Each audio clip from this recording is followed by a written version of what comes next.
Recently, I joined a mastermind, and one of the women in this group, in fact, she calls it a hypermind instead of a mastermind because she wants it to be even a higher level. And she challenged me to leave the lawyer behind and really be precise in my language. And I was a little taken aback, I have to say. And part of that is because I feel like as a lawyer, I am precise with my language. In fact, I love language. It is what I use in my business for my coaching practice. It is something that I've always been passionate about. I'm a huge reader. It was one of those things where I was like, oh, well, I am precise in my language. And I realized that she's right. I have a tendency, here we go, I have a tendency to soften my words. Maybe you could consider these sorts of things.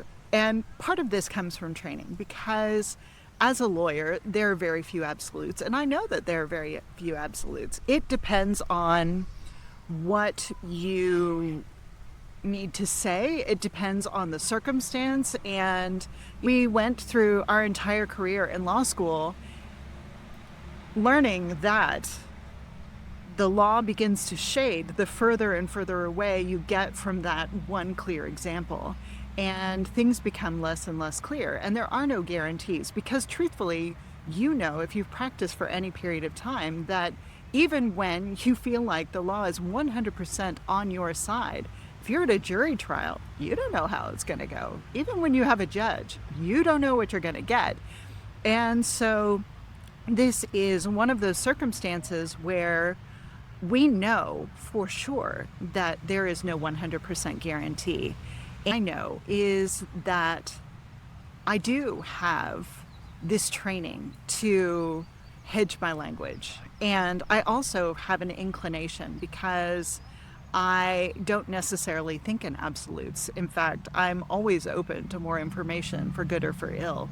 And so this has helped me explore where I want to build. And so I am taking her challenge. I am focusing on where can I build more precisely with the way I'm talking? Where can I be more consistent? Where can I speak more clearly and strongly? And there are two resources that I love to think about with this. One of them is Ultra Speaking, and it's a group, and they have lots of exercises for how to improve your off-the-cuff speaking, improve the speaking like I'm doing here, where I'm speaking without a script. I basically had an idea, turned on the camera, here we go, in the park, right? And the other is Brene Brown, and fellow Texan, Lev. But also, one of the things that I truly appreciate about her is the way she uses verbal hooks to truly create depth in what she's saying. She uses these phrases to refocus herself, and then she speaks so clearly and so profoundly and so vulnerably. And if you know or are familiar at all with her area of practice, her speeches, you know that vulnerability is her thing.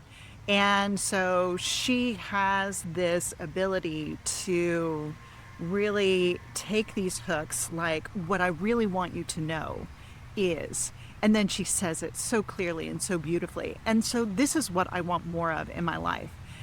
And so I have decided to allow myself time to think about what I want to say, which is absolutely not my pattern. I like to speak first and I figure it out as I go. So I will stop and reflect, maybe. I will stop and reflect. And not always. I also will speak more truth. I also will say the thing that I have that natural impulse to say without trying to make it more palatable for the listener. And I think that this is a wonderful practice for me, right? This is the precision and the strength and the power I need, the confidence I need in my language, in my voice, in my way I present myself to others in the world, that will help me level up to the next level in my business, will help me grow to that next level in my business. So I commit to being more precise, more fearless, more concise in my language, and growing into this, expecting it of myself and expecting it for those around me, and modeling this behavior, because this, I know, is the kind of interactions I want to have, and this is the kind of woman I want to be, and this is what my business, frankly, requires of me. And here's my challenge for you. Where do you lessen your impact with your speech?